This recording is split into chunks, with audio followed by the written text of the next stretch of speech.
Hi, everyone. Welcome to my channel again.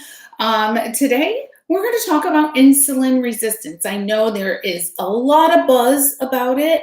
And, when I approach my clients and say, I think you're insulin resistant, they're like, I don't have diabetes. No, it doesn't mean you have diabetes yet. But if you keep on being insulin resistant, there is a good chance that you will have diabetes later down the road.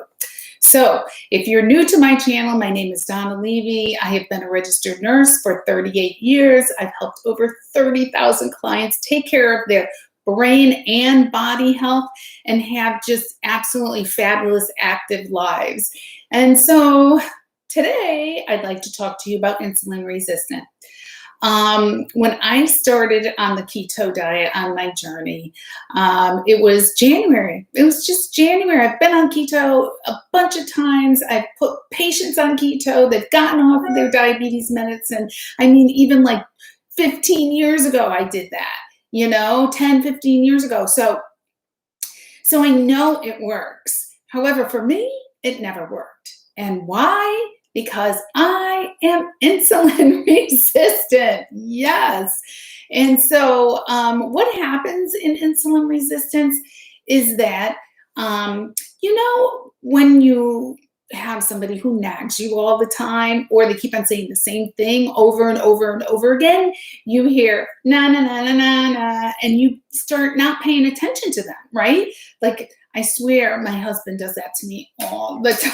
And I have to repeat myself and all of that. But that's the same thing that is happening to your cell. Your cell has been inundated with carbohydrates and sugars for your lifetime. Some of it is not even our fault because we have sugar in everything. I pulled out a sausage the other day and there was dextrose and high fructose corn syrup in the processing of the sausage. So everything that we have, cereals, canned goods, canned like pickled thing, everything has sugar. You have to read all your labels. If you take nothing away from today's video, please read your labels, because it will be amazing to you how much sugar is in everything we eat. And that's why now I'm starting to cook everything and making sure that there's no added sugars. So what happens to our cell? Our cell gets like the person going na na na na na, and not listening to our body. So we're eating sugar and we're taking in carbohydrates, and there's a lot of sugar going on, and our pancreas is releasing insulin to bring into that sugar down and to bring it into our cell. And our cell has really shut the gates, basically. There's no receptor. So we are insulin resistant. We have all this sugar that our insulin is pouring out, and the insulin brings the glucose, the sugar, into our cell so that we can use it later on. And no, the cell is like, I've had it with you. I'm not listening to you anymore. Go and play or whatever, So we can't get into anything into the cell. And so the cell starts to starve. It's hungry all the time. So insulin is released, it's blocked, and our fat burning is blocked along with all of that.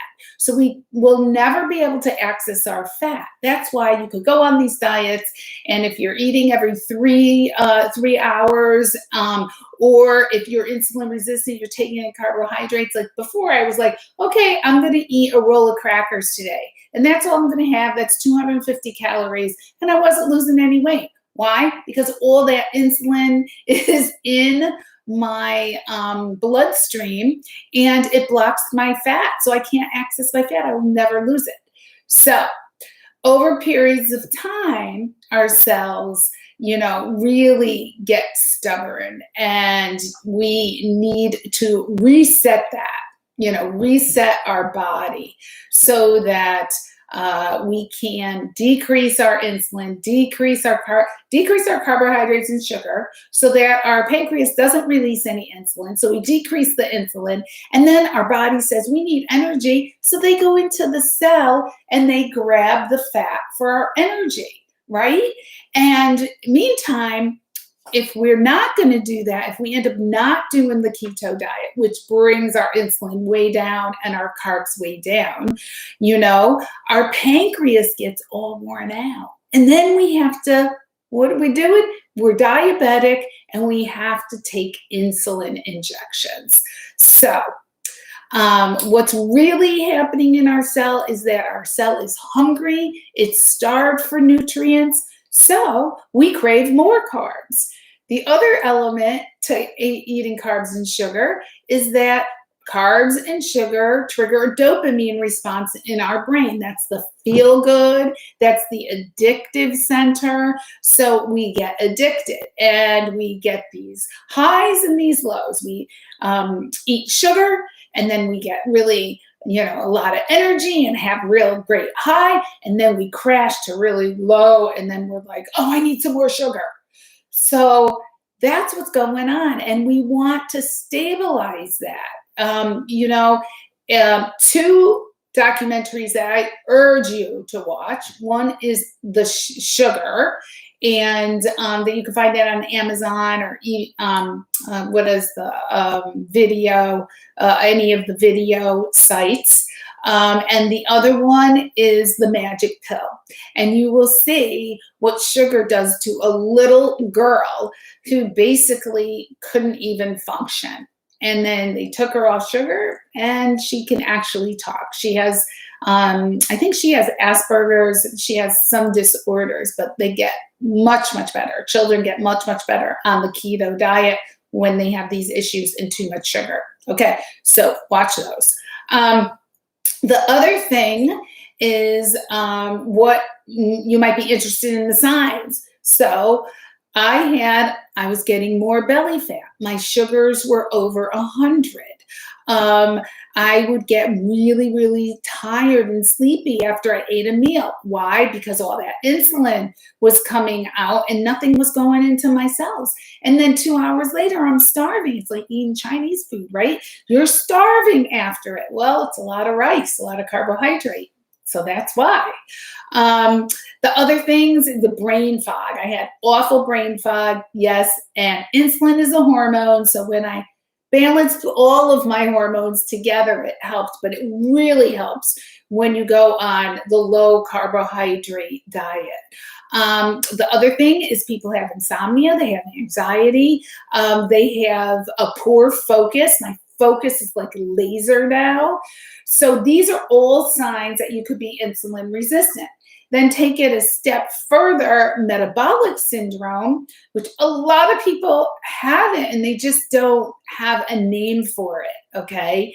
And what if you have high blood pressure, if you have cardiac disease, if you have, a diabetes or you're pre-diabetic, if you have a lot of fat around your center, chances are you're getting metabolic syndrome.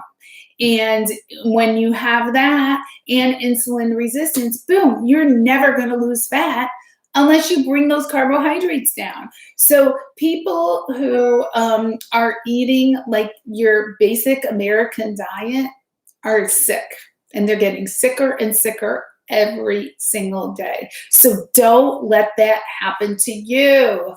Get on a low carb diet now. Your brain will be healthier. Your cardiovascular system will be healthier.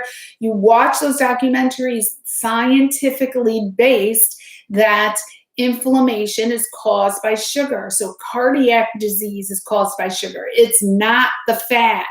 It's the sugar that is actually causing all of our age-related diseases and actually causing our body to break down, including skin and wrinkles and all of that. So the other things that most people are deficient in are potassium. So you want to, if you could get it through green leafy vegetables, it's fine to have green leafy vegetables on keto. Actually, some of the doctors suggest anywhere between 5 and 10 cups of like kale or broccoli. Salads are good, all kinds of green vegetables. Increase your B complex, which will help. It's good if you can get them through nutritional yeast, which I think it's fabulous. And actually, my husband really liked asparagus with some, I think I put coconut oil. I sauteed it in coconut oil and put those nutritional yeast on it, and it was great. The other thing is protein. You need to have adequate protein, but not too much. Women, especially metabolic syndrome, our protein can actually increase insulin. So you want to have like 3 ounces of protein at each meal.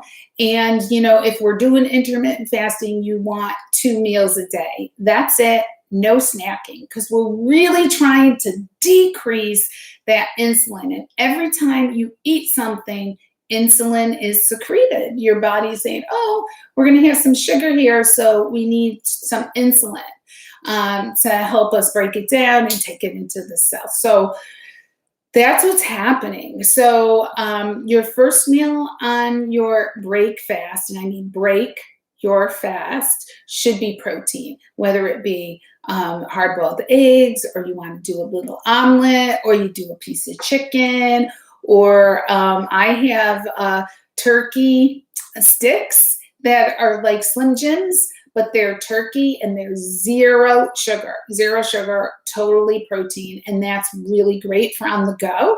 I will do another video on snacks that you can have. And that's usually what people are looking for, snacks and desserts. They don't really have problem with the meal and what to put in their meals, but it's the snacks and desserts. And we're going to cover that. So I hope everybody has a great day. If this was helpful, please share it. Please press the like button. Please subscribe to the channel. We'll have a lot more. There's a lot more coming down the road. We have a restaurant which we're going to connect with. We'll be joining with my friend Marie, who's a health coach and author of cookbook. And, we're going to have recipes, and it's going to be, this is exploding, and it's going to be a lot of fun, and you will have a ton of support. The restaurant is also going nationwide, so you can get foods from this restaurant, and I will announce it a little closer to when we have everything all set up. So I hope everybody has a wonderful evening, and we'll see you again tomorrow. It's a time for keto. Okay, take care. Bye-bye.